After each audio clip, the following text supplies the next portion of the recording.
Hello everyone, welcome to Butterfield Mail, Bill of Rights, read aloud. So we're going to start with this top one today, Amendment 6. In all criminal prosecutions, the accused shall enjoy the right to a speedy and public trial by an impartial jury of the state and district wherein the crime shall have been committed, which district shall have been previously ascertained by law, and to be informed of the nature and cause of the accusation, to be confronted with the witnesses against him, to have compulsory process for obtaining witnesses in his favor, and to have the assistance of counsel for his defense. There's a lot being covered in that amendment, especially, you've heard of the public defenders and everything, right? So there's your assistance of counsel for his defense and everything else.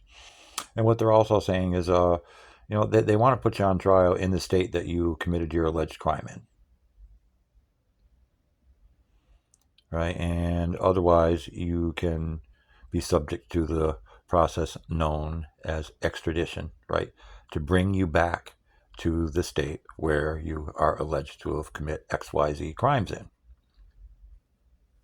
Okay, and they're saying, you shouldn't have to wait, 50,000 years to be put on trial for this and to answer to the charges. And that you ought to be able to confront your witnesses in court. All right, now let's go down to the Seventh Amendment. In suits at common law where the value and controversy shall exceed $20, my goodness, times have changed since then, eh? The right of trial by jury shall be preserved, and no fact tried by a jury shall be otherwise re-examined in any court of the United States than according to the rules of the common law. Once you put on trial for something, once they make a verdict, you can't be tried for the same thing again, right? That's covered in a couple other amendments too. And, obviously, lawsuits nowadays certainly do exceed $20 unless you're a kid in the people's court and you're suing because the batteries that you bought for your toy are dead. Okay, Amendment the 8th. Excessive bail shall not be required, nor excessive fines imposed, nor cruel and unusual punishments inflicted. That one kind of seems like it's being violated quite a bit recently, but again, that's just me interjecting my point of view.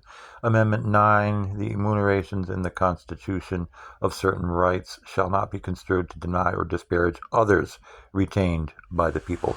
In other words, just because you're asserting your Second Amendment right, or your third, or your fifth, or your second, or your first, again, that doesn't mean that you're deciding that you do not any longer have the other rights guaranteed in this Bill of Rights.